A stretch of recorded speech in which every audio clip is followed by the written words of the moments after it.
Summit পাওয়ার টক অনুষ্ঠানে আপনাদের সকলকে স্বাগত জানাচ্ছি। প্রতি শুক্রবার রাতের এই আয়োজন আমরা এনার্জি পাওয়ার মেগা প্রজেক্ট ইত্যাদি বিষয় নিয়ে কথা বলে থাকি। আজ মেগা প্রজেক্ট ছেড়ে কিছুটা ঘরের ভিতরে ঢুকতে চাই আজকের বিষয় নিয়ে।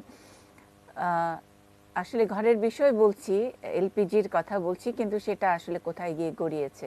এলপিজি গড়িয়েছে আদালতে। আদালতের সময়ে আদালতের বেঁধে দেওয়া সময়ের মধ্যে এলপিজির দাম সেটা নির্ধারণ করে আদালতকে অবহিত না করার কারণে, অর্থাৎ সময় পার করে ফেলার কারণে আদালত অবমাননার দায় এনেছেন বিইআরসি চেয়ারম্যানের বিরুদ্ধে আদালত।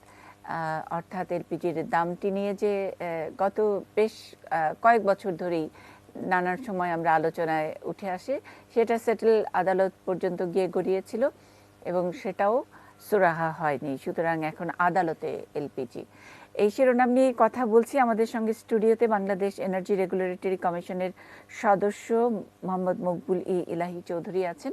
আমরা সরাসরি যুক্ত হয়েছি এনার্জি বাংলার সম্পাদক রফিকুল বাশারের সঙ্গে। সঙ্গে আছেন ক্যাবের উপদেষ্টা জ্বালানি শামসুল আলম স্যার।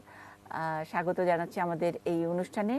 আদালতে এলপিজি আদালত পর্যন্ত গড়ানোর জন্য বাদী এবং বিবাদী দুই পক্ষই আজকের আমাদের এই অনুষ্ঠানে উপস্থিত আছেন। আর জনগণের পক্ষ থেকে সাংবাদিক রফিকুল বাশার নিশ্চয়ই একেবারে গৃহস্থালির যে অসুবিধাগুলো হয় সেগুলো নিয়ে নিশ্চয়ই প্রশ্ন রাখবেন। আমরা আগে একটু বাদীর কাছ থেকে শুনে নেই। ক্যাবের উপদেষ্টা জ্বালানি শামসুল আলম স্যার, আপনারাই স্যার এইটার এলপিজি অর্থাৎ আমরা যেই গ্যাস বাসাবাড়িতে ব্যবহার করি সিলিন্ডার গ্যাস, সেটার দাম নির্ধারণ করে দেবার জন্যে বারবার করে বিইআরসির সঙ্গে, আপনারা বিইআরসিতেও অনেক সময় শুনানিতে আপনারা তো থাকেনও, সেখানে বারবার বলেছেন এবং শেষ পর্যন্ত আদালত পর্যন্ত গিয়ে ধর্ণা দিতে হয়েছে। কেন এই অবস্থা হলো স্যার, একটু প্রেক্ষাপটটি জানি। প্রেক্ষাপট যে বিআরসি আইনে বিআরসিকে পেট্রোলিয়াম প্রোডাক্টের মূল্য নির্ধারণ, ন্যাচারাল গ্যাসের মূল্য নির্ধারণ, বিদ্যুতের মূল্য নির্ধারণ ভোক্তা পর্যায়ে করার একক এখতিয়ার দেওয়া আছে। 2008 সালে এই মূল্য নির্ধারণের প্রস্তাব মন্ত্রণালয় থেকে, বিপিসি থেকে বিআরসিতে এসেছিল। তখন তারা মূল্য কমানো হয়েছে 2 দফায়। তারপর থেকে আর কোনো প্রস্তাব আসেনি। পেট্রোলিয়াম প্রোডাক্ট, তেল, লিকুইড ফুয়েলের মূল্য আরবিটারিলি জ্বালানি বিভাগ এই আইন লঙ্ঘন করে যাচ্ছে। সেটার বিরুদ্ধেও সেই সব বাতিলের জন্য এবং বিআরসিকে এই ব্যাপারে মূল্য নির্ধারণ আরেকটা মামলা অলরেডি আছে পেন্ডিং হাইকোর্টে। আর এলপিজির ব্যাপারে ব্যবসায়ীদের উপরে ছেড়ে দেওয়া হয়েছে।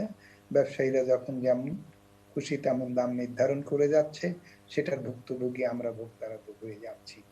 এবং সেই বিষয়টিও বিআরসি কে ডাইরেকশন দেওয়ার জন্য যে মামলাটা করা হয়েছিল সেইটাই এখন আজকে আমাদের আলোচনার প্রতিপাদ্য বিষয়। এবং সেখানে সুনির্দিষ্টভাবে পরিশেষে আদালত বিআরসির উপরে আদেশ দিয়েছিলেন যে গণশুনানির ভিত্তিতে এলপিজির মূল্য নির্ধারণ করে প্রতিবেদন আদালতে দাখিল করার। এই আদেশ বলবৎ থাকা অবস্থায় এলপিজি ব্যবসায়ীরা আবার দাম বাড়িয়ে ফেলে, সেটাও আদালতের নজরে আনা হয়, বিআরসির নজরেও আনা হয়। বিআরসি যে কারণে এই বিষয়গুলো নিষ্পত্তি করতে পারেনি, বিআরসির আইনে বিআরসিকে স্বাধীন এবং স্বনির্ভর বলে যে ঘোষণা দেওয়া হয়েছে, আফটার অল সেই বিষয়টি কার্যকর করতে হতে দেয়নি জ্বালানি বিভাগ। নানা ধরনের আইনি ফাঁক ফাঁকর মায়ের পাশে বিআরসিকে তারা আটকে রেখেছিল। এবং বিআরসির এই আদেশ, মূল্য নির্ধারণের আদেশ যে বিআরসিরই, সেটা আদালতের আদেশে সেটা নিশ্চিত হয়েছে। এবং সর্ব পর্যায়ে ভোক্তা থেকে আরম্ভ করে সরকারের শীর্ষ পর্যায়ে সব লেভেলেরই মানুষ মনে করে। রিসেন্টলি জ্বালানি প্রতিমন্ত্রীও বলেছেন যে বিআরসি এলপিজির মূল্য নির্ধারণ করবে। সুতরাং বিআরসি যে এটা নির্ধারণ করতে হবে, বিআরসির যে দায়িত্ব, এ ব্যাপারে স্বতঃসিদ্ধ দিবালোকের মতো প্রতিষ্ঠিত। স্যার, ক্যাবের পক্ষ থেকে তো আরো আগে আপনারা ওনাদেরকে জানিয়েছেন, চিঠি লিখেছেন, আপনারা অনেক সময় গণশুনানিতে উপস্থিত থাকেন, আপত্তির কথা জানিয়েছেন। কতবার এরকম আপনাদের অভিযোগ, লিখিত অভিযোগ আপত্তি সেগুলো কতবার করে দিতে হয়েছে এবং শেষ তক কোন প্রেক্ষিতে, মানে আসলে দেয়ালে পিঠ থেকে যাওয়ার মতো অবস্থায় গিয়ে আদালতে হাজির হতে হলো কিনা স্যার, এটা একটু এখানে এখানে এসেছিল একটা হচ্ছে যে কারোর কাছ থেকে এখানে আইনের একটা সীমাবদ্ধতা আছে, যদিও বিআরসি এলপিজির মূল্য নির্ধারণ করবে বলা আছে, মানে এলপিজি মানে পেট্রোলিয়াম প্রোডাক্ট, অলসো এলপি প্রোডাক্টের মধ্যে এলপিজি পড়ে, কিন্তু লাইসেন্সির তরফ থেকে প্রস্তাব আসতে হবে, এটা হচ্ছে মূল কথা। এই জায়গাটায় বিআরসি সীমাবদ্ধতার শিকার হয়েছিল, আচ্ছা এটা একটা ব্যাপার। আমরা বিআরসির কাছে প্রস্তাব করেছিলাম, যা বিআরসির যেহেতু বিআরসির কে প্রস্তাব আসে না, সুতরাং আমরা এলপিজির মূল্য নির্ধারণের প্রস্তাব করেছিলাম, বিআরসি সে প্রস্তাব আমলে নেয়নি আইনি সীমাবদ্ধতার কারণে। আচ্ছা এটা গেল একটা প্রেক্ষাপট। সেকেন্ড প্রেক্ষাপট হচ্ছে যে এক্সেপশনালি জ্বালানি বিভাগ একটা নীতিমালা তৈরি করে 2017 সালে। তারা গ্যাস নয়, বিদ্যুৎ নয়, অন্য কিছু নয়, শুধু এলপিজি প্রাইসিংটা করবে, একটি নীতিমালা তৈরি করেছে। এলপিজি ব্যবসায়ীদের যে লাইসেন্সিং যে নীতিমালা, সেখানে সেই কথাটা একটা ধারায় উল্লেখ করেছে। থার্ড আর একটা কাজ করেছে তারা, যে এলপিজি মূল্য নির্ধারণ বিধি দ্বারা পদ্ধতি তৈরি করে বিআরসি তৈরি করবে পদ্ধতি, অর্থাৎ প্রবিধানমালা। সেই প্রবিধানমালার মতে এলপিজির মূল্য নির্ধারণ হবে বা গ্যাসের বা তেলের মূল্য নির্ধারণ হবে। এলপিজি বা পেট্রোলিয়াম প্রোডাক্টের জন্য একটা প্রবিধানমালা 2012 সালে তৈরি করে বিআরসি মতামতের জন্য জ্বালানি বিভাগে পাঠিয়েছে। জ্বালানি বিভাগ কোনো মতামত দেয়নি, সুতরাং তাদের হাতে প্রবিধানমালা নেই। সেটাও একটা কারণ ছিল যে তারা এটা নির্ধারণ করতে পারছে না, এবং সেই কারণের গুলো আদালতের কাছে তারাও তুলে ধরেছে যখন আদালত এই আদেশ তার মানে দেন। আসলে বিএআরসির যে ভেতরেই সমস্যা, অর্থাৎ বিএআরসি স্বাধীন নয়। বিআরসি আমরা হয়তো বলছি যে আদালতে গড়িয়েছে এলপিজি ইস্যুটি, হয়তো এটা বলছি, কিন্তু ভেতরে তো অন্য কিছু, অর্থাৎ এরকম একটি কমিশন, কিন্তু সেই কমিশনও স্বাধীন নয়। এবং তারা কাদের কাছে আসলে জিম্মি, সেটা কি জ্বালানি বিভাগ নাকি হ্যাঁ, ব্যবসায়ীরা নাকি আরো অন্য অন্য কিছু আছে? নিশ্চয়ই রফিকুল বাশারের হাতে অনেক তথ্য আছে। দর্শক আপনাদেরকে একটু জানিয়ে দেই, বলছি তরলীকৃত পেট্রোলিয়াম গ্যাস এলপিজির কথা, অর্থাৎ ঘরে আপনারা অনেকেই সিলিন্ডার ব্যবহার করেন, সিলিন্ডারের গ্যাস ব্যবহার করেন রান্নার জন্যে। সেটা অন্যান্য দেশে, পার্শ্ববর্তী দেশের কথাই যদি বলি, সেখানে একটা স্ট্যান্ডার্ড দাম। আমরা কিন্তু এক একজন এক এক ব্যবসায়ী বা এক একটা প্রোডাক্ট, এক একটা ব্র্যান্ড এক এক রকমের দাম নিচ্ছেন। সুতরাং এটার ভিতরে তো একই জিনিস আসলে, প্রোডাক্ট একটা গ্যাস, সেটা আপনার ব্র্যান্ড ভেদে, নাম ভেদে, কোম্পানি ভেদে কেন আলাদা আলাদা দাম হবে এবং দামের এত কেন পার্থক্য থাকবে, সেটাই ক্যাবের আপত্তির জায়গা ছিল। ক্যাব মানে আমরা ক্যাবকে জানি যে যারা কনজিউমার্সদের পক্ষ হয়ে লড়াই করেন এরকম একটি বডি, তারা একটি বলবো যে ফোর্স, যারা সবসময় এগুলো নিয়ে নেগোশিয়েট করে সরকারের সঙ্গে, অন্যান্য প্রতিষ্ঠানের সঙ্গে। সেই ক্যাবের তরফ থেকেই এই দামটি নির্ধারণ করে দেওয়ার জন্য অনেক দিন ধরে লেখালেখি হচ্ছিল। শেষ তক আদালত একটি সময় বেঁধে দিয়েছে, সেই সময়টাও পার করে ফেলেছে বিআরসি। সুতরাং আদালত অবমাননার অভিযোগ এসেছে বিআরসির চেয়ারম্যানের বিরুদ্ধে। আমরা রফিকুল বাশার একটু শুনতে চাই আপনার কাছে, ভেতরে ব্যাপারটা কি হাত পা বাঁধা বিআরসির? তাহলে এটা কেমন কমিশন, নাকি অন্যান্য কমিশনগুলোর মতোই এটার নখদন্তহীন ব্যাঘ্র? জি, ধন্যবাদ আপনাকে। না, এটা ঠিক আছে। মূল ঘটনা কিন্তু মানে আসল যে বিষয়টা, সেটা হচ্ছে যে জ্বালানি বিভাগ থেকে ওই ক্ষমতা কিন্তু দেওয়া হয়নি বিআরসি কে। আচ্ছা, আইনে আছে কিন্তু বাস্তবায়নে নাই। 2009 সালে একবার বিআরসি এই এলপিজির দাম নির্ধারণ করেছিল, কিন্তু সেটা বাস্তবায়ন হয়নি। আচ্ছা, আর এই এলপিজির বিষয়টা কিন্তু বিপিসি নির্ধারণ করে থাকে। আর ওদিকে বিপিসি, এদিকে জ্বালানি বিভাগ, এদিকে বিআরসি, এই যে তিনটা প্রতিষ্ঠানের তিনজন তিন ভাবে দেখছে। কিন্তু কনক্রিট একটা জায়গাতে এসে একটা সুন্দর সিদ্ধান্ত নিয়ে যে এভাবে চলবে, এই আলোচনা অনেক দিনের। কিন্তু এই যে আদালত অবমাননার রুল হয়েছে, কিন্তু এটা কিন্তু কোনো কার্যকরী একটা ফলপ্রসূ যে একটা কিছু হবে, আমি কিন্তু তা দেখতে পাচ্ছি না। আচ্ছা। ফলপ্রসূ কিছু হবে না এই কারণে যে বিআরসি তে আসলে কোনো ওই ক্ষমতাই নেই এবং অতীতেও তারা দাম নির্ধারণ করেছে কিন্তু তা বাস্তবায়ন হয়নি। হুম, হুম, এবং বিপিসি যেটা বাংলাদেশ পেট্রোলিয়াম কর্পোরেশন, তারা যা বলবে তাই হবে। হুম, আরো একটা ঘটনা হচ্ছে যে আমাদের যে এলপিজি, সেই এলপিজির মোটা অংশ মানে বলতে পারেন যে সবটাই বেসরকারি ভাবে আমদানি করা হয় এবং বেসরকারি ভাবে বাজারজাত করা হয়। হুম, হুম, তো তারা কিভাবে কোন আইনের আওতায় কোন রেগুলেটরের মাধ্যমে কোন রেগুলেশনের মাধ্যমে এই দামটা নির্ধারণ করবে সেটা কিন্তু অজানা এখনো পর্যন্ত। সম্প্রতি এই কিছুদিনের আগে এখানে মকবুল ভাই আছেন। মকবুল ভাইয়ের নেতৃত্বে একটি কমিটি এই কিভাবে দাম নির্ধারণ করা হবে তার একটি সুপারিশ করেছেন মন্ত্রণালয়। আমরা জানি সেখানে ভর্তুকি দেওয়ার কথা বলা হয়েছে বিভিন্ন সৌদি আরবে আরামকোর না সিস্টেম অনুযায়ী প্রত্যেক মাসে মাসে দাম নির্ধারণ করার কথা বলা হচ্ছে। কিন্তু সেগুলো কিভাবে বাস্তবায়ন হবে সেগুলো কিন্তু আদতেও করবেন কিনা জ্বালানি মন্ত্রণালয়ের থেকে সেই নির্দেশনা খুবই জরুরি। এবং আপনি জানেন যে আমাদের তেলের দাম যেমন বিদ্যুতের দাম এই যে ক্যাব যে করেছে এটা কিন্তু কোনো ভ্যালু নাই। এখানে শামসুল আলম স্যারও বলেছেন। হুম, কারণ হচ্ছে আমার প্রোডাক্ট আমি না আবেদন করব যে এটা দাম কিভাবে হবে এটা ঠিক করে দাও বিআরসি। কিন্তু তা না করে যখন ক্যাপ করছে এই ক্যাপ করার কারণে কিন্তু বিআরসি এই দামটা নিতে পারছে না। যেমন বিদ্যুতের দাম ডিপিডিসি, ডেসকো কিংবা গ্যাসের দাম নির্ধারণের ক্ষেত্রে গ্যাস কোম্পানিগুলো হ্যাঁ তিতাস আবেদন করছে বিআরসির কাছে যে আমার দামটা তুমি নির্ধারণ করে দাও কারণ আমার এখন খরচ বেড়ে যাচ্ছে ইত্যাদি ইত্যাদি ব্যাপার আমার দাম বাড়ানোর দরকার কিংবা কমানোর দরকার যাই হোক তাদের কাছ থেকে কিন্তু আবেদন প্রয়োজন। ঠিক এরকম এলপি যারা ব্যবসা করেন যে কোম্পানি তাদের কাছ থেকে আবেদন যেতে হবে এবং তাদের ওই প্রেক্ষাপটটা তৈরি করতে হবে এবং এলপি নিয়ে কিন্তু কখনো এখনো পর্যন্ত গণশুনানি বা ওই পরিবেশ হুম। হয়নি মানে এবং এটা মানে সাংবাদিক হিসেবে আপনার বানানোর অবজারভেশনটা একটু শুনতে চাই বা আপনার হ্যাঁ ফাইন্ডিংসটা শুনতে চাই যে কেন হয়নি, মানে আমরা তো হয়নি আসলে আম, কারণ মানে এই সমস্যা চিহ্নিত, মানে এই সমস্যাগুলো আপনি 1 2 3 করে বললেন, কারণটাও তো সাংবাদিকরা জেনে যায় আসলে এটার হ্যাঁ ভেতরের অবশ্যই কারণটা কি। কারণ সবচেয়ে বড় কারণ হচ্ছে এখানে অনেক বড় ব্যবসায়ী প্রতিষ্ঠানগুলো আছে হুম, হুম, যারা এখানে সরকারের ওই ধরনের বিষয়গুলো করতে দিতে চায় না এবং আচ্ছা, সরকারও কোনো কারণে সেই ব্যবসায়ীদের মানে প্রণোদিত করতে চায় এইভাবে যে তারা রেগুলেট করতে চায় না। এটা হচ্ছে আমার আচ্ছা, অবজারভেশন। আচ্ছা, কারণ তার মানে ওই যে স্বাধীনতা এইভাবে স্বাধীন নয়, বিআরসি স্বাধীন নয়, না, যা এই এই সেখানে এই বিষয় জ্বালানি বিভাগ থেকে এলপিজি দাম নির্ধারণ জ্বালানি বিভাগ, বিপিসি ইত্যাদি এগুলোর একটা অজুহাত আছে, অর্থাৎ জ্বালানি বিভাগ অজুহাত করতে দিয়ে দিচ্ছে না, রাখা। বিপিসিও হয়তো তারাও একটা স্টেক চায় এদিকে।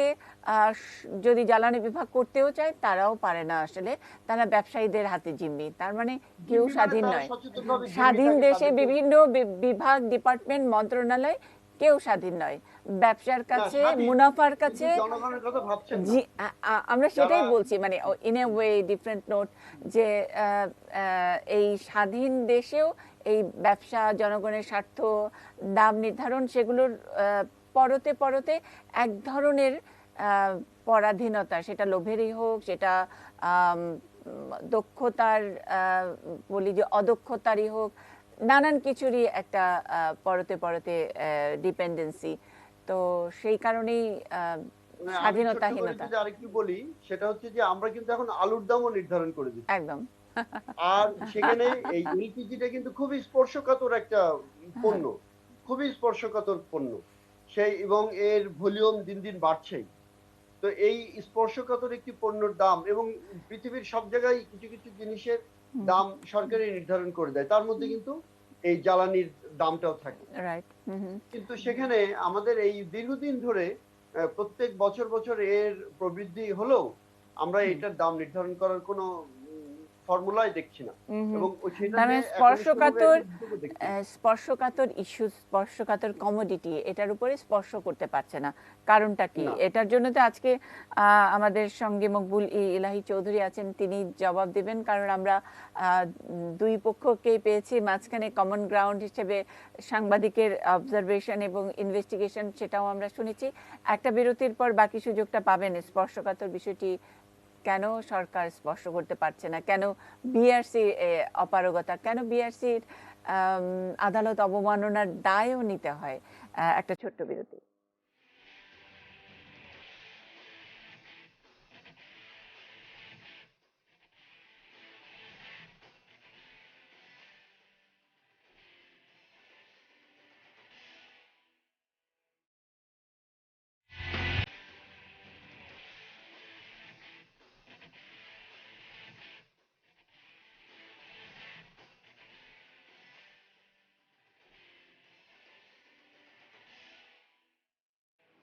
সামিট পাওয়ার টক দেখছেন। আমরা আজকে শিরোনাম রেখেছি আদালতে এলপিজি অর্থাৎ তরলীকৃত পেট্রোলিয়াম গ্যাস, সেটির দাম নির্ধারণ নিয়ে আদালত পর্যন্ত গড়িয়েছে। আদালত অবমাননার দায় বিএসসি চেয়ারম্যানের বিরুদ্ধে। আমাদের সঙ্গে বাংলাদেশ এনার্জি রেগুলেটরি কমিশনের সদস্য মকবুল ইলাহি চৌধুরী আছেন, সবগুলোরই জবাব দেবেন। স্পর্শকাতর বিষয়ে অর্থাৎ কমোডিটি হিসেবে এটি একটি স্পর্শকাতর কমোডিটি, সেটার দাম নির্ধারণ আদালত পর্যন্ত গড়িয়েছে, আদালত অবমাননাও হয়ে গেছে। এতই স্পর্শকাতর ব্যাপারটা। প্রথমে আমাকে বলতে হয় যে আদালত পর্যন্ত এই বিষয়টা গড়াইছে, এটা একদিকে অত্যন্ত দুঃখজনক, এবং তাও চেয়ারম্যানের বিরুদ্ধে, যে মানুষটা ৩৫ বছর আইন মেনে একটা সরকারি দায়িত্ব পালন করে আজকে বার্কের চেয়ারম্যানের দায়িত্ব পালন করতেছে। তার বিরুদ্ধে আদালত অপমাননা কেন হয়নি এই বিষয়ে একটা রুল জারি হয়েছে, এটা দুঃখজনক। But at the same time আমি কিন্তু খুব খুশি এবং আশাবাদী, এখন কিন্তু থলের বিড়ালটা বের হয়ে যাবে। যেটা প্রফেসর শামসুল আলম ইতিমধ্যে আপনাদেরকে বলার চেষ্টা করেছেন। অনেকের ধারণা যে বার্ক হচ্ছে একটা স্বাধীন কমিশন, বার্কের স্বাধীনতা ৫ হাতের মধ্যে। এইটা কিন্তু বেশিরভাগ মানুষই জানেন না। স্যার ৫ হাতের মধ্যে সাধারণ দর্শকটা বুঝবেন না। হ্যাঁ, যে এত সীমিত। আমি ব্যাখ্যা বলি। বলা হচ্ছে আপাতত বলবৎ যে কোনো আইনে যাহা কিছুই থাকুক না কেন সরকারের সহিত আলোচনা ক্রমে, কারণ সরকারকে ডিঙায় আপনি কমিশন কিচ্ছু করতে পারবেন না, সরকারের সহিত আলোচনা ক্রমে কমিশন কর্তৃক প্রণীত নীতিমালা পদ্ধতি অনুসারে পাইকারি, বাল্ক, খুচরা, বিদ্যুৎ, এনার্জি সঞ্চালন ইত্যাদির দাম ট্যারিফ নির্ধারণ করা যাবে। কাজে সরকারকে ছাড়া কিন্তু বার্ক এক পাও নড়তে পারবে না। এক। দুই, ভোক্তা যদি বলে যে আমার বিদ্যুতের দামটা কমাও বা গ্যাসের দামটা কমাও, বার্ক কোনো অ্যাকশন নিতে পারবে না, যেটা প্রফেসর শামসুল আলমও বলে গেছেন। আমি সেই জায়গাটা লাইসেন্সি কে যে সাপ্লাই করে, বিডিবি, পেট্রো বাংলা, তিতাস ইত্যাদি ইত্যাদি, এখানে ওমেরা বা এই টাইপের কোম্পানিগুলো, তারা অ্যাপ্লাই যখন করবে যে আমার দামটা বাড়াও বা কমাবো, only then energy regulatory commission can act, not before that. এই জায়গাটা তো আমি যদি প্রফেসর শামসুল আলম সাহেবের জায়গায় থাকতাম, এই জায়গাটা নিয়ে আমি প্রথম মামলা করতাম হাইকোর্টে। কারণ আপনার মনে আছে, আমি বলি আপনার মনে আছে যখন আমরা স্বাধীনতা বিরোধীদের বিরুদ্ধে বিচার করলাম, তখন আইনটা ছিল যে দোষী সে ইচ্ছা করলে সুপ্রিম কোর্টে যেতে পারবে, আমি যেতে পারবো না। আমরা কিন্তু আন্দোলন করে এটাকে বন্ধ করছি। কাজে এইখানে যেমন লাইসেন্সে যাওয়ার অধিকার আছে, এই জায়গাটাতে আমি কমিশনার হিসাবে না, এদেশের নাগরিক হিসাবে আমি কিন্তু, যদি আমার সেই সুযোগটা থাকতো, আমি কিন্তু হাইকোর্টে যেতাম। শুধু কমিশন না, লাইসেন্সের না, এটা কিন্তু সাধারণ মানুষেরও, যারা ভোক্তা, তাদেরও একটা অধিকার থাকা উচিত। এটাও কিন্তু একটা লিমিটেশন আপনার ইয়ের জন্য। এনার্জি রেগুলেটরি কমিশন কিন্তু আইনে তাদেরকে বলা হয়েছে যে সমস্ত পেট্রোলিয়ামজাত পদার্থের দাম তারা নির্ধারণ করবে, এবং সেজন্য তারা প্রস্তুত ছিল। সেজন্য প্রবিধানমালা তৈরি করা দরকার, সে প্রবিধানমালা করছে। কিন্তু প্রবিধানমালা পাশ করতে গেলে সেটাও কিন্তু জ্বালানি মন্ত্রণালয়ের মাধ্যমে আইন মন্ত্রণালয়ের ভেটিং নিয়ে তারপরে এটা পাশ হবে, তার আগে কিন্তু হবে না। তার আগে যদি কিছু হয়, এটা আইনগত ভিত্তি নাই। এই কমিশন ইতিপূর্বে ৪টা ৫টা প্রবিধানমালা জ্বালানি মন্ত্রণালয় এবং আইন মন্ত্রণালয়কে বাইপাস করে পরিধানমালা তৈরি করছিল। এখন এটা আইনের চোখে এটার কোনো দাম নেই, এবং সাফ বলে দিচ্ছে এটার কোনো দাম নেই, আমরা এটা দায়িত্ব নিব না। আচ্ছা, তো কাজেই এই হচ্ছে আপনার তার স্বাধীন। মানে এই বিআরসির আইনের মধ্যেই মানে বিআরসি কে একটা ছোট জগন্নাথের মতো করে দিয়েছে। জি, এখন যেটা আসছে মামলার জন্যই হোক, মানুষের চাপে হোক, অথবা সরকারের রিয়ালাইজেশন যে না এটা বার্কের কাছেই ছিল, এটা তার কাছেই থাকা উচিত। 2012 সালে আমরা কিন্তু বার্ক থেকে প্রবিধানমালা তৈরি করে মন্ত্রণালয়ে জমা দেওয়া হয়েছিল, এটা কোনো অ্যাকশন হয়নি। কিন্তু অন্যদিকে আবার 17 সালে এসে আবার এলপিজি নীতিমালা একটা করা হয়েছে জ্বালানি মন্ত্রণালয় থেকে, যেখানে বার্কের কোনো নাম নিশানা গন্ধ নেই, যেটা সমস্ত কর্তৃত্ব হয় জ্বালানি মন্ত্রণালয় না হয় বিপিসি।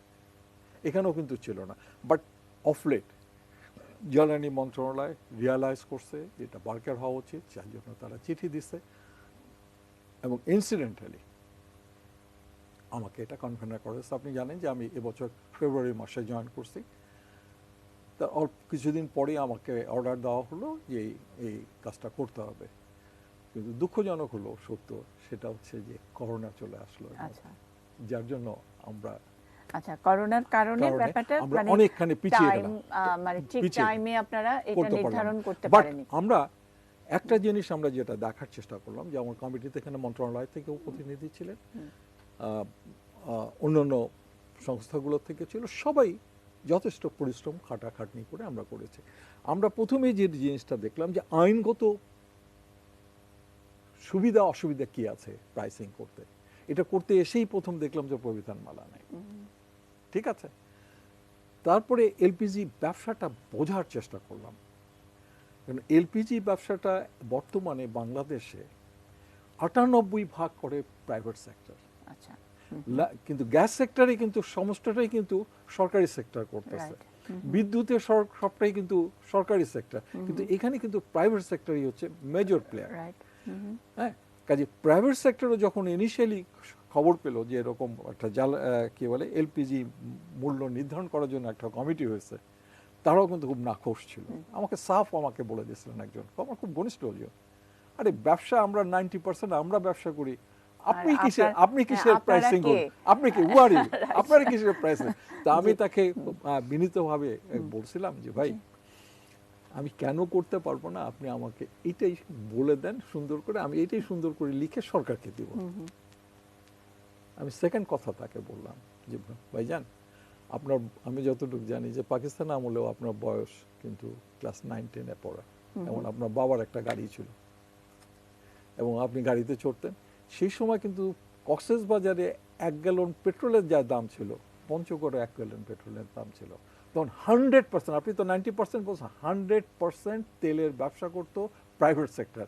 কি করে এটা সম্ভব হয়েছে কক্সবাজার থেকে পঞ্চগড়ের দাম একই লেভেলে হয়েছে?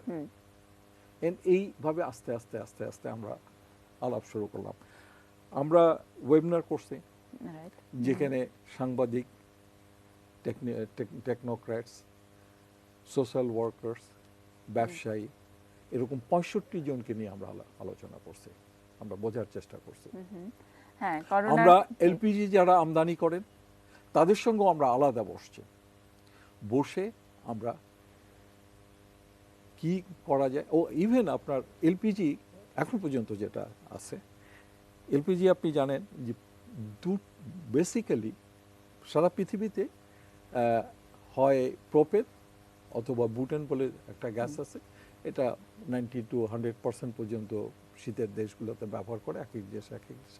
আমাদের মতো গরম দেশগুলোতে এটাও কেউ 60-70, অনেক সময় 70-30 এই রেশিওতে এটা ব্যবহার করে, কিন্তু আমাদের দেশে কিন্তু এটা কোনো রেগুলেশন ছিল না, যার জন্য এখন পর্যন্ত কেউ 50-50, কেউ 30-70, কেউ 60 কাজে প্রথম কাজটা আমরা যেটা করলাম আমাদের কমিটিতে, what would be the composition of the LPG, আমাদের দেশের আবহাওয়ার সঙ্গে খাপ খাইয়ে কোন কম্পোজিশনটা নেওয়া উচিত সেটা আমরা কিন্তু আমাদের কমিটি থেকে নির্ধারণ করলাম।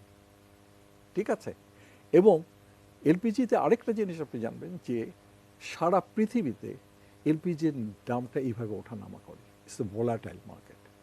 এবং আমাদের এই অঞ্চলে এলপিজির মার্কেটটা কন্ট্রোল করে হচ্ছে সৌদি কন্ট্রাক্ট প্রাইস দিয়ে, যেটা ওই মিডল ইস্ট থেকে শুরু করে জাপান পর্যন্ত।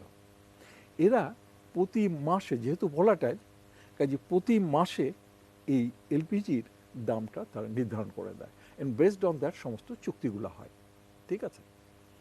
সেকেন্ড আরেকটা সমস্যা যেটা দেখলাম, কাজে তার মানে হচ্ছে আপনি পাইপ গ্যাসে যেমন বছরে একবার করে চুপচাপ থাকতে পারেন, এখানে কিন্তু তা হবে না।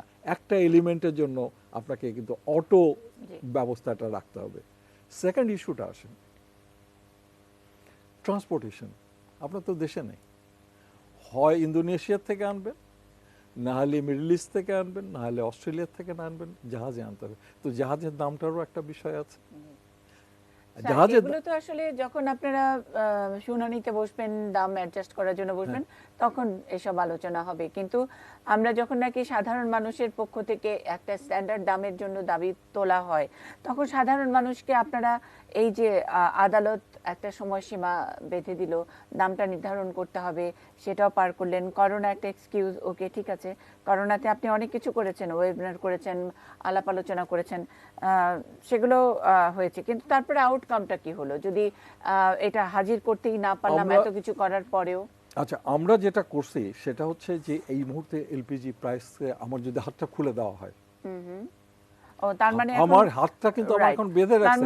মানে আমি কিন্তু যতক্ষণ পর্যন্ত প্রবিধান না করতে পারতেছেন, রাইট, হয় আমাকে প্রবিধান মালা করে যেতে হবে, অথবা আরেকটা পদ্ধতি আমি জানি না সেটা আইনগত সিদ্ধ হবে কিনা, যে আমি হাইকোর্ট আমাকে নির্দেশ দিয়েছে। স্যার, আমি যদি সাধারণ মানুষের মতন করে বুঝি যে এলপিজির দামটা ঠিকঠাক করতে পারবে এনার্জি রেগুলেটরি কমিশন, তখনই যদি তাদের একটা প্রবিধানটা করে দেয় আপনাদের উপযোগী, আপনারা কিছু করার মতন একটা উপযোগী করে দেয়, তার মানে হাত পা খুলে দেওয়া হয়, তার মানে এটা কন্ডিশনাল।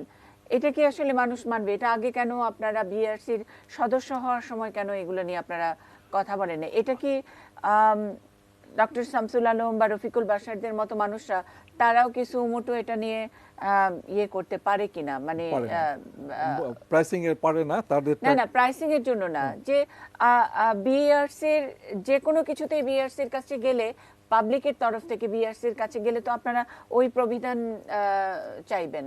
হ্যাঁ, আমরা ওই প্রবিধান তো হাত খুলে দেওয়ার দাবি, তো এই দাবিটা আপনারা কেন সরকারের সাথে করেন নাই, মেম্বার হয়ে করেন নাই? আমরা করছি 2012 সাল থেকে আমরা করছি এবং করে আসতেছি, এবং গত আমরা জয়েন করার পরেও তার মানে আমরা পাবলিক একটা চক্করের মধ্যে পড়েছি। আপনারা বলবেন বিআরসির সদস্য আছেন, চেয়ারম্যান আছেন, 2012 থেকে এই প্রবিধান চেঞ্জ করার ব্যাপারে আপনারা আন্দোলন করছেন, জানিয়েছেন। এইদিকে আমরা আমাদের জিনিস, আমরা যে ভোগ্যপণ্য সেটার আমরা দাম কমানোর জন্য বিআরসির কাছে ধর্ণা দিচ্ছি। অর্থাৎ এরকম একটা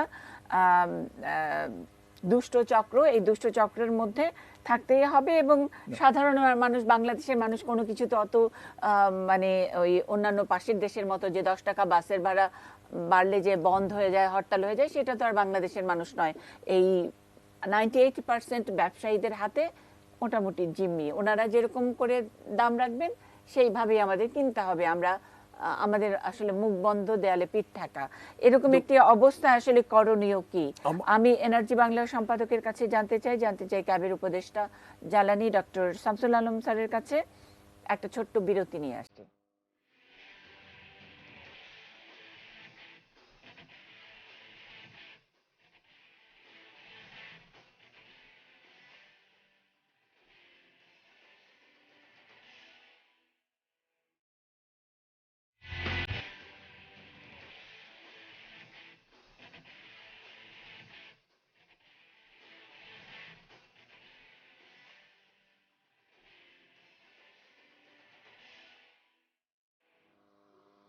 সামিট পাওয়ার টক দেখছেন, আদালতে এলপিজি, এই বিষয় নিয়ে আমরা আলোচনা করছি। বিরতিতে যাবার আগে প্রশ্ন রফিকুল বাশার এবং ডক্টর শামসুল আলম স্যারের কাছে, যে একটা মোটামুটি আমাদের হাত পা বাঁধা, তার মধ্যে আমরা তর পাচ্ছি, এই অবস্থাটা এটা কি ডেলিভারিড কিনা? এরকম একটি চক্র তৈরি করে ফেলা এবং জনগণ বা ভোক্তাদেরকে বুদ্ধ বানিয়ে তাদের কাছ থেকে একটু পাইস করে নেওয়া, এটা বিআরসি বলি, জ্বালানি বিভাগ বলি, প্রবিধান বলি, আর ক্যাব, আদালত, অবমাননা ইত্যাদি সবকিছু মিলিয়ে যদি বলি একটা চক্রের মধ্যে কিন্তু পিষ্ট হচ্ছে কিনা আমরা। রফিকুল বাসার আগে। জি ধন্যবাদ। অবশ্যই আমরা একটা চক্রের মধ্যে পড়েই আছি এবং এই দুষ্ট চক্র থেকে বের হওয়ার জন্য জনগণের হাত পা আসলেই বাঁধা চারিক দিক থেকে। এখন একমাত্র সরকার যদি সেই উদ্যোগী হয়, জনগণকে একটু সুযোগ করে দেওয়ার, যে তার ন্যায্য দামটা পাওয়ার। মকবুল ভাই যেটা বলেছেন যে বিভিন্ন ধরনের খরচের হিসাব দিচ্ছিলেন, সেই খরচগুলো কিন্তু সাধারণ মানুষ দিতে প্রস্তুত, কিন্তু বাড়তি খরচটা দিতে তাদের মানে কেন সে বাড়তিটা দিবে এবং কত পার্সেন্ট, কত শতাংশ সে লাভ করবে, হ্যাঁ, একজন ব্যবসায়ী সেই সেই জায়গাটা জানতে চায়। এবং পার্শ্ববর্তী দেশগুলোতে যে দাম, সেই দামের কাছাকাছিও যদি হয়, আমাদের দাম অনেক বেশি। তো এই ব্যাপারগুলো যদি নির্ধারণ করতে হয়, তাহলে আমার মনে হয় যে একমাত্র সরকার ছাড়া আর কারোর কিছু এখানে করার সুযোগ নেই। কিন্তু এবং কিন্তু এগুলো যদি রফিকুল বাসা সবই তো সরকারের, বিআরসিও সরকারি প্রতিষ্ঠান, জ্বালানি বিভাগও সরকারি প্রতিষ্ঠান, অন্যান্য যা বলছি বিপিসি বলছি সবই তো সরকারি। তাহলে তার মানে একটা তো সরকার আর জনগণের মধ্যে এক ধরনের একটা জনগণের সরকার সরকারের জি উইন উইন জি ন্যায্য বাণিজ্যের জায়গা তৈরি করতে হবে। এই ন্যায্য বাণিজ্যের জায়গা যদি না তৈরি হয়, তাহলে এই প্রশ্নটা ওঠে। এই প্রশ্নটা কিন্তু অন্য আর কোনো সব প্রোডাক্ট নিয়ে কিন্তু, সব পণ্য নিয়ে কিন্তু এই ধরনের প্রশ্ন উঠছে না, কারণ কিছু কিছু জায়গাতে এই ধরনের সমস্যাগুলো তৈরি হচ্ছে না। কিন্তু যখনই ন্যায্য বাণিজ্য হচ্ছে না, তখনই এই প্রশ্নটা উঠছে এবং সেই আমার একটা প্রশ্ন, যারা যাচ্ছে এবং সেটা মাথায় নিয়ে রফিকুল বাসার আবার দেখেন, এই যে এলপি গ্যাসটাও কিন্তু সচেতন ভাবে পাইপলাইনের গ্যাস না দিয়ে এলপি গ্যাসটা জোর করে আমাকে নিতে বাধ্য করা হচ্ছে। আমার এলপিজি এলএনজি চলে আসছে, পাইপলাইনে আমার এলএনজি দিয়ে দিক, এলপিজি কেন আমাকে বাধ্য করছে? এবং সেটার দাম, আমার প্রশ্নটা ওখানে ছিল রফিকুল বাসার, যখন নাকি এই এলপিজির ব্যবসা যারা করবে তাদের তো একটা লাইসেন্স নিতে হয়। লাইসেন্স নেওয়া মানে কি সরকারের সবকিছু বন্ধক দিয়ে ফেলা ব্যবসায়ীদের কাছে? তার মানে সেখানে কি কোনো রেগুলেশন, কোনো গভর্নমেন্টের হাতে কিছু থাকবে না? জনগণের, এটা তো জনগণের কাছে বিক্রি করার প্রোডাক্ট, সুতরাং সেখানে তো লাইসেন্সিং যে ফরম্যাট আছে সেটার মধ্যে তো কিছু না কিছু থাকতে হবে, যেটাতে সরকার তাদেরকে ধরবে। এই 98% ব্যবসায়ী যারা ব্যবসা করছেন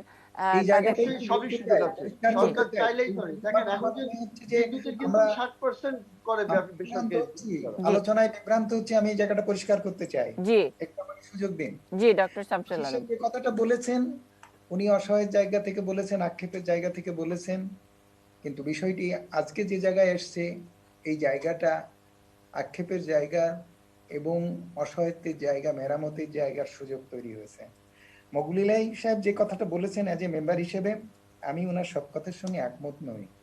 বিআরসি কে উনি যেভাবে ইনোসেন্টলি উপস্থাপন করেছেন, বিআরসি ইনোসেন্টলি তার ইমেজকে দেখা যায় না, কারণ বিআরসির বিরুদ্ধে আদালতের একটা রায় অলরেডি আছে যে বিআরসির in action.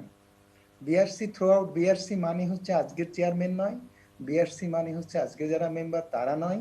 BRC as an institutionally প্রায় এক দশকের বেশি ধরে, এক যুগ ধরে যেসব অ্যাক্টিভিটি চালিয়েছে তার সমষ্টি। আজকে তাদের রিপ্রেজেন্টেটিভ হিসেবে তাদেরকে জবাবদিহিতার সম্মুখীন হতে চলছে আইনি প্রক্রিয়ায়।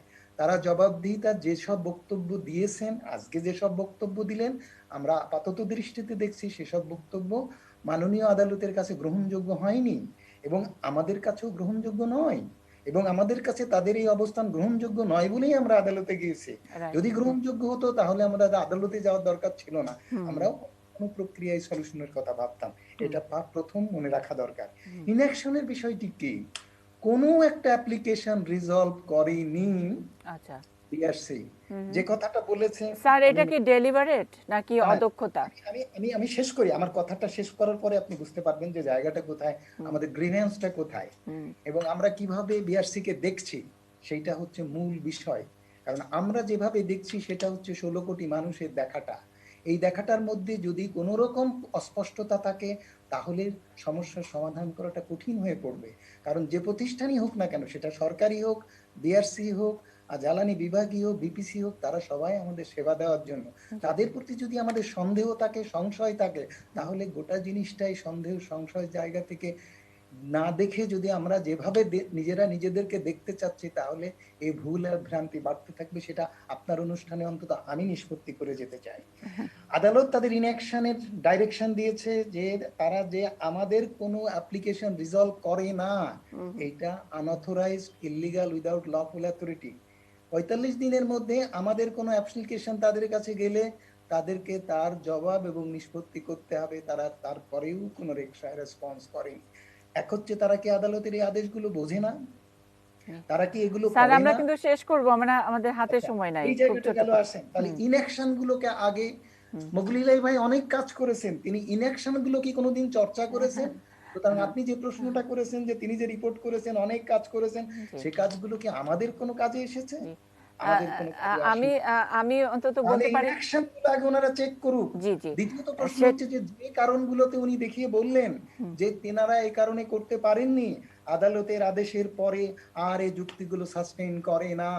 আদালতের আদেশ অ্যাবভ এভরিথিং। হয় তাকে আদালতের আদেশ বদলায় আনতে হবে, ঊর্ধ্বতন আদালত থেকে সেটাকে বাতিল করে আনতে হবে, না হলে সে আদেশ মানতে হবে। ইন বিটুইন কোনো কিছু বলার সুযোগ কারোর নেই, বিআরসিরও নেই। সুতরাং বিআরসি যেহেতু আদালতের বিদ্যুতের মূল্য নির্ধারণ বিআরসি কে করতে হবে, মন্ত্রী নিজে বলেছে বিআরসি কে করতে হবে, ওনার আর কোনো কিছু বলার অনেক বিআরসি। অনেক ধন্যবাদ। আমি জানি যে মকবুলী ইলাহি চৌধুরী আবারও এই ইনঅ্যাকশনের বিষয়গুলো কেন অ্যাড্রেস করা হয়নি সেখানে আবারও ওই প্রবিধানের কথা বলবেন, আবারও হাত পা বাঁধার কথা বলবেন। এটাই তো রিয়ালিটি। একজন সদস্য বা একজন চেয়ারম্যানই বা কতটুকু কি করতে পারে। এক লাইন যোগ করতে পারবো স্যার, আমার হাতে একদমই সময় নাই। এক লাইনে আমি বলবো যে বিআরসির অক্ষমতার বিষয়টা, এটা এখন আমি মনে করি এটা রিজলভ হবে।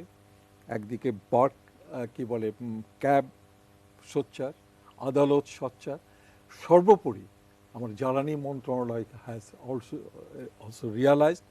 মন্ত্রী মহোদয় গত পরশুদিন আগের দিন বলেছেন যে এলপিজির মূল্য বার্ক করবে। কাজে মূল্য নির্ধারণ করার জন্য যে কাজগুলো ফ্যাসিলিটেট করা দরকার, আমি বিশ্বাস করি আমার যার মন্ত্রণালয় সে। তার মানে আমরা যদি একটা পজিটিভ নোট নিয়ে শেষ করতে চাই, ডেফিনেটলি আমি সব খারাপের মধ্যে ভালো পথে এবং ব্লেসিংস ইন ডিসগাইজ। এবং আমরা আমাদের মনে হয় যে আমাদের দৈন্যতা যেটা ছিল সেটা আমি এদিকে আমরা মাস্ট থ্যাঙ্ক ক্যাব যে তাদের ইনিশিয়েটিভের কারণে ভাগ্যিস ক্যাব একটা না এরকম করেছিল অর্গানাইজেশন এবং এগুলো পৃথিবীতে জনগণের স্বার্থে, অবশ্যই মানুষের স্বার্থে এগুলো করাই উচিত। এটা সারা পৃথিবীতে এই ধরনের অর্গানাইজেশনগুলো থাকেই ত্রুটি দুর্বলতা এটাকে এবং ইনঅ্যাকশনগুলোকে আবার অ্যাকশনে ফেরত আনার জন্য আমরা সেজন্যই বোধহয় প্রেসার গ্রুপ, সেজন্য না না আমরা সব সময় কাজে সেজন্যই প্রেসার গ্রুপ এবং প্রেসার আমরা গ্রুপ এটাকে বার্ককে শক্তিশালী করার জন্য আমরা ক্যাবেরও সহায়তা চাই। দুর্বলতা যেখানে আছে আমি বিশ্বাস করি ক্যাব সেই জায়গাগুলোতে এগিয়ে আসে, আমাদেরকে স্ট্রেনথেন করবে। আমরা যেন দেশের মানুষের জন্য মানে স্বল্পতম মূল্যে আমরা জ্বালানি। অনেক ধন্যবাদ, অনেক ধন্যবাদ। আদালতে এলপিজি এবং এটাকে আমরা যদি একটু পজিটিভলি শেষ করতে চাই যে ভাগ্যিস আদালতে এলপিজি গেছে, সুতরাং এখন এটা থেকে আমরা আমাদের কাঙ্ক্ষিত যে ফলাফল অর্থাৎ এই মূল্য নির্ধারণ করা সেটা খুব অচিরেই পাবো, এইটুকু প্রত্যাশা রেখে আজকের পাওয়ার টক অনুষ্ঠান শেষ করছি। আগামী সপ্তাহে আবারও দেখা হবে। ভালো থাকবেন সবাই। ধন্যবাদ।